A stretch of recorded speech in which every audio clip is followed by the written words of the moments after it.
Hey everyone, this is Louis7 and I have some exciting news for the Lord of the Rings Online, and that is that Update 28, the War of the Three Peaks mini expansion pack, is releasing later today.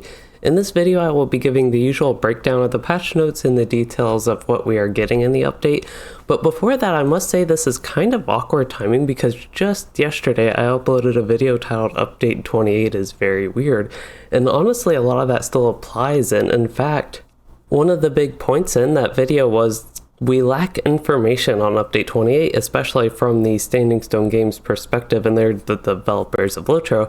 But unfortunately, even though we have the patch notes and we know the downtime and all that, there's still kind of a big lack of information, I think, and I really go on about it so much, not only in this video, but recent videos, because it honestly does upset me a little bit, but it really doesn't make me too excited to actually jump into the update as I normally would be.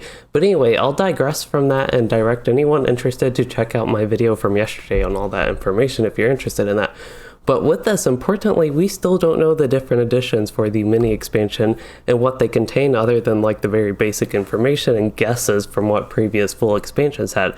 That information should be available once the patch goes live, but in the deep corners of LOTRO's website, I was able to dig up some information on how the mini expansion will be purchasable at least.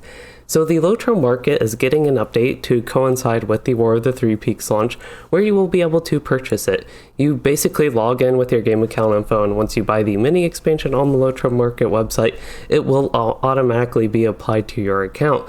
So at least to me that is a simple process, and it sounds like this LOTRO Market update as a whole could be a great thing for the future, or at least hopefully would be. But at the end of the video I will cover the LOTRO Market update in more detail.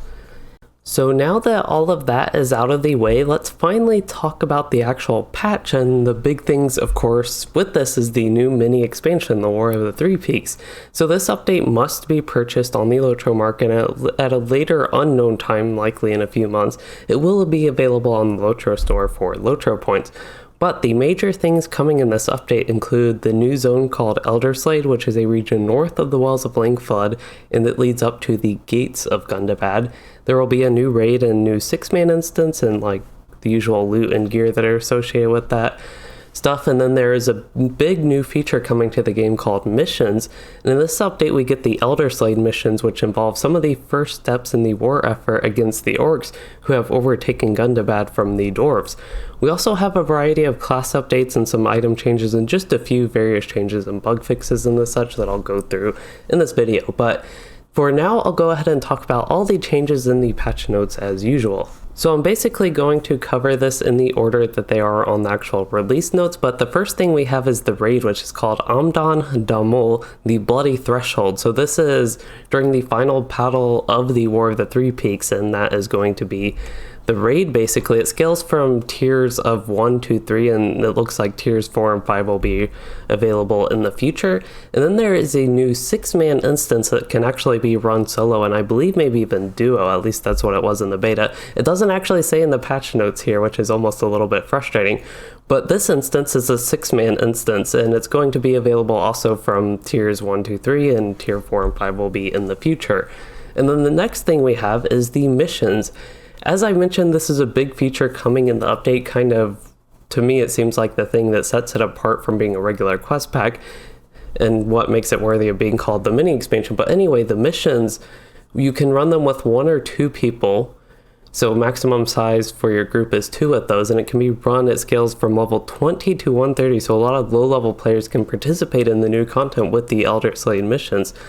So you access these by visiting a Gobbleaka stable master. Those are usually near other stable masters in a whole bunch of different cities. So like Thorin's Gate I think is the easiest one to find, but also Breetown, even like Lowen's Camp, and the 21st Hall, just a bunch of random places like that, Othrakar, Galtrav, the Dolven View, Jarnfast. I'm actually not even saying all these, but Erebor and Minas Tirith Midsummer. Minas Tirith Midsummer is probably the easiest one that you can just like easily travel to from anywhere and quickly get started on the missions.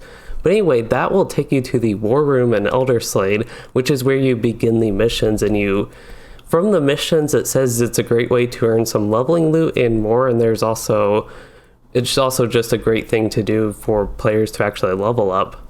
which I think is a good idea for the missions, but my personal experience from the beta has been actually a lot different from that. I have a whole missions review from the beta if anybody is interested in that.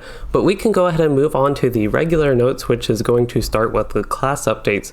First off, there have been some minor changes to burglars, mainly with skills that were advancing deeds that weren't supposed to. So if you were working on your burglar skill deeds and was getting a lot of progress, it might be a little bit harder now. There are also some changes to the Guardian, notably to the tank. Unfortunately, I don't think this will be something that brings them on the level of captains as far as their raw strength and tanking, unfortunately, but it is a step in the right direction. So first off, the Thrill of Battle cooldown has been reduced from 20 seconds to 8 seconds, so you can heal a little bit more with that. You also have Stoic Bubble that actually provides a damage reduction during its effect rather than a heal on expiration. That's one of the big things with tanking in LOTRO, is it's about mitigating damage and mitigating big hits and big critical hits and often actually predictable hits, I think, in the content. But anyway, that's what's happening with Stoic Bubble. Moving on, Break Ranks will give a group-wide buff rather than an individual buff, and it's triggered by Shield Taunt rather than Shield Smash, and it can only trigger once every 60 seconds. Unfortunately, that's all I have for y'all with that because I have not played my Guardian enough to remember exactly what all those things are. But moving on with the Guardian still, Fortification can begin rebuilding immediately after it is cashed out. So I think that will help with the mitigations a little bit and building that up. And the final thing with Guardians, the trait Bellow reduces challenge cooldown by 5 seconds per rank.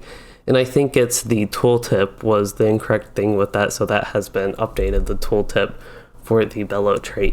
But moving on, we have champions, and they actually have a pretty exciting change, which is to the Horn of the Champions. And that trait now has 2 tiers, so the first one grants the skill and the second one makes it a taunt. I believe the way it works now is the first point, and that will actually give you both the skill, which already has a taunt with it. So now you can be like a DPS champion and get Horn of Champions, that trait, and not have the taunt tied to it. The other thing the champions got is Deafening Horn trait now only has 1 tier, and you'll get the full effect bonus of the skill, which is plus 40% damage and plus 4 targets, with just 1 trait point, that 1 tier. So that's pretty exciting. Moving on, for the Hunter, there is a trait called Strong Draw, which affects only bow skills, and apparently its tooltip was not reflecting that properly, so that is fixed. Moving on to the Lore Master, there's also a fix to a tooltip, so the trait set bonus Fellowship Friend has been updated to detail which buffs are offered by which pets, and it says the Eagle now gives the same buff as the Raven. Unfortunately, I'm not familiar with that buff, but moving on, the Minstrel, the tooltip, another tooltip change. I probably should have just mentioned there are a bunch of tooltip changes, but Major Ballad has been corrected, and the Minstrel skill, Call of the Second Age and Bolster Courage, those were no longer advanced deeds, so kind of similar to Burglar, the deeds are being updated to be taking a little bit longer, at least some specific skills not completing them. Moving on with the Runekeeper, they actually have a very good update with the deed. So they had a deed called the Prophetic Word, and you basically had to use a 5-minute cooldown skill, I think 250 times, and it's when you specifically had to target on other players. It was their in-combat res, Do Not Fall This Day. But that can now be advanced by Scribe a New Ending, and Scribe a New Ending is like a 10-second cooldown skill, so that should be insanely helpful with that. But also of note, with Scribe a New Ending, that can be used while moving, so right now it's a very slow skill, but in update 28 it will be much faster, so that's exciting for Runekeepers. A little bit more use out of their debuff remover. Moving on to the Warden for the last class, the light type damage dots from the Warden trait set bonus Martial Fury, those will now scale properly. So for anybody unfamiliar, the single target light dot damage over time effects, those did not scale properly, or at least the bonus effect, the regular damage over time, did scale properly. And for a long time, it's kind of weird with this. So it initially worked out as it was supposed to with the trait set bonus Martial Fury for the bonus light damage that you get, but then at some point it stopped working, and then it started working again, and then it seems like it stopped working again. So finally in this update it's working again. Hopefully that doesn't get broken and it'll just keep actually working and scaling properly. But moving on with the Warden, the trait set bonus Makeshift Caltrops will no longer affect enemies who are normally immune to slowing effects. So I know this was a big thing, kind of a gimmicky thing, where yellow line wardens could actually slow enemies and bosses that are normally not able to be slowed. And then the final thing with the warden is just some consistency fixes with skills being referred to javelin skills instead of javelin gambits because they're regular like javelin skills. But woo-wee, that was a long time on the classes. We can finally move on to the items. And the first thing is featured instance and feature challenge armor sets. They will now have an appropriate max level for their set bonuses because a lot of set bonuses in LOTRO have a level cap, so you can't keep getting the benefits of those sets after the intended level. And there's also Tarnished Sigil of Gondor now goes in the barter wallet. And there have been some renamings to the Elder Wilderlands Skirmishers helmets. They're now renamed coifs to match their recipe name. And then of note, the loot boxes, the armor and jewelry from the Travelers and Adventurers loot boxes will now have a maximum of +2 possible item level buffs. So I think you can get like a base edition of those and they have a chance to roll at a higher item level, so even more RNG to the already RNG system that are loot boxes. And also of note, for level 130 the base item level is 424 with now a chance to create up to item level 426. And then there is a big note about the curator in this patch, but there's no actual confirmation that we're getting the curator back. So the curator will now offer some new things, but we have Myrtle Mint right now. And in update 28, we're getting Filbert Fig. He is returning and he'll have some new stuff as well. So it's kind of odd because the curator is specifically mentioned as having new things, but we know that Filbert Fig is coming back, and these are the vendors for anybody unfamiliar. That's where you spend your Figments of Splendor. So I don't know for sure that the curator is coming back, like on top of Filbert Fig, having both of those. But what we do know at least is Myrtle Mint is going goodbye, and she has been here for a very long time, I know, where it actually bothered me. And I usually don't care at all about those things. But anyway, we can go ahead and move on from that. It looks like some Beorning armor has been appropriately converted from medium armor to heavy armor. And there is a fix with a Runecooper Legacy. The Chill of Winter damage will now actually affect your frost skills. And finally in this section, your Slade Rot and Lesser Slade Rot, so your tier 6 and tier 5 essences, they will now be available in loot boxes. Moving on to the quests and adventures area, a lot of this stuff is just like a bunch of different bug fixes, which are great things, but I don't want to spend the time reading that whole list here. So if you are interested in that list, of course, these patch notes are available to read, but I will go over some of the highlights. So first off, the number of Embers of Enchantment received for disenchanting armor and jewelry dropped in the endgame instances, so the level 130 instances, they have been halved. And in the notes it says there are additional sources, so new sources of Embers of Enchantment that are now available to kind of make up for that. So I think that is the biggest thing. Again, there are just like a whole bunch of different changes that I won't go through the full details with that in this video. But moving on to the user interface changes. One of the big things that's actually going to be really helpful when I create guides is there is a new toggle button in the trait panel that you can actually see the trait specialization information while you're already spec'd into a trait. So there's going to be a little bit of a button, you know, when you like spec into a trait for the first time on your character, you have the blue line, the red line, and the yellow line, and it tells you all the information of what you get when you spec into it. Well, now you can just press a button and go back to that so you can refer to that again if you need it. And for me personally, again, with making guides, it will be extremely helpful. Also of note in the UI section is race and class information will now be available in the character panel. Unfortunately, update 28 is not out yet and I can't show any of this stuff, as exciting as that would be, but that is going to be there. I'm not exactly sure what it's going to look like. And the final thing is actually another pretty significant change is the game launcher now has an option to allow you to stay logged in for 8 hours, and there is a little menu option that you can choose to log out if you need to. So I think that would be a very convenient thing to keep you logged into the launcher for 8 hours. So if you like crash or anything, you can just go right back. And if you play LOTRO very frequently, you don't have to keep logging in. That is going to be very nice. And then finally, we're getting to virtue changes. So the tier of those has been increased to tier 72. I believe it's at 69 right now, but I'm not 100% sure. It might be 68. But level 130 characters will be able to get to virtue tier 72, which is an insane amount of tiers. And then the final thing that I have here is that login times for characters with a lot of completed deeds should be significantly faster. So faster login times is definitely a good thing. And I must say there have been, especially towards the end of this, a lot of like minor seeming changes that are actually just like nice quality of life changes that will definitely improve the experience in LOTRO, which is nice even if they aren't like big major things. We have covered all the patch notes, and before I actually get into the summary, I do want to be thorough and cover the LOTRO Market changes as I promised. So first off, again, you do have to buy War of the Three Peaks through the LOTRO Market, and we won't be able to see the additions until basically the mini expansion launches, which is a frustrating thing.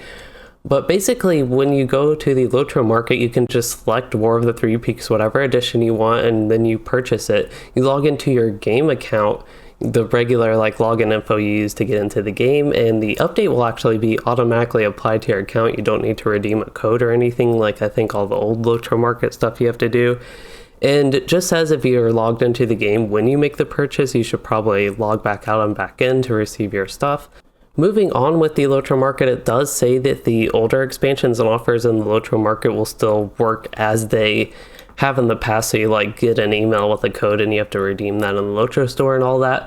But also importantly, I do just want to point out any once per account benefits that come with like the mini expansion, if there are any. Again, we don't know the exact details on that at this point, but any of those sort of things, they go to your first character on the first server that you log in after your purchase successfully completes. So it sounds like if there's anything that goes to your account once per account, it's not once per server, which is very unfortunate because there's some things like and some people that play on multiple servers, so that will be a little bit of a frustrating thing for me to have to choose which server I want it on. But anyway, moving on from that, that is how it works. But there is an extra highlight that purchases made in this store, the LOTRO Market, will automatically apply to your account. So it says to like double check and make sure all your information is correct. And importantly, at the very end here, it says they may not be able to assist with refunds for applied content. So that will be tough if you accidentally purchase it and they aren't able to like refund it, or accidentally purchase the wrong thing or select the wrong account or have the wrong information or anything, because then they can't refund it. Unfortunately, it sounds like they may not be able to, which I think they would only have that warning if it was a real possibility. But anyway, the other, I guess, final thing with the LOTRO Market in general is it sounds like there's going to be some of these features and updates to the LOTRO Market in the future that they're kind of maybe testing out with the War of the Three Peaks, or at least getting started with those on the War of the Three Peaks. The news I have for you all regarding Update 28 War of the Three Peaks in the Lord of the Rings Online. If anything was missing or seemed like way out of order, I'm actually recording this pretty late at night. For me, it's like my bedtime. But anyway, I'll go ahead and do the summary, which I at least find making the video the most helpful section. But we have a new level 130 zone, a new level 130 raid, and 6-man instance. And we have a brand new game feature called the Missions, which is a system of repeatable quest-like content that scales from level 20 to 130 in a group size of 2 players. And a few various class changes, but notably the Guardian tanking was slightly improved. And then there are like many different item and quests and adventure and such changes like that, a lot of bug fixes. But also of note there, we might have the curator returning, but that's not confirmed. And what is confirmed is that Myrtle Mint is finally gone, and we will have Filbert Fig for our Figments of Splendor vendor. And of note for endgame players, the number of Embers of Enchantment you receive from disenchanting armor and jewelry and that type of stuff has now been halved, but to make up for it, it sounds like we have some new sources for our Embers. And I do just want to point out, if anybody has any feedback on like this type of video, something I've been thinking about is doing this a lot more concise and not really going into super detail with the patch notes, because people can read patch notes if they want to do that. Some of the video I feel like I'm repeating it, and then kind of the other half is me explaining the things like the actual use for it. So I think this type of video does have its merits where I go into more detail than the actual patch notes. At least that's my intention. I try to explain how it might impact the players affect you. Or if maybe it would be easier or better for me to do like a quick overview, something like that. If anybody has any feedback or input on that, it's just something I was thinking, especially actually while doing this video, I was thinking about that could be more helpful. Especially, I think this video is getting to be pretty long because there are a lot of patch notes that I covered in this, especially like what the class changes, just again going into detail more how it affects you in the class, how these different changes apply. But anyway, I'll get off of that sidetrack, and that is it with the Update 28 patch overview.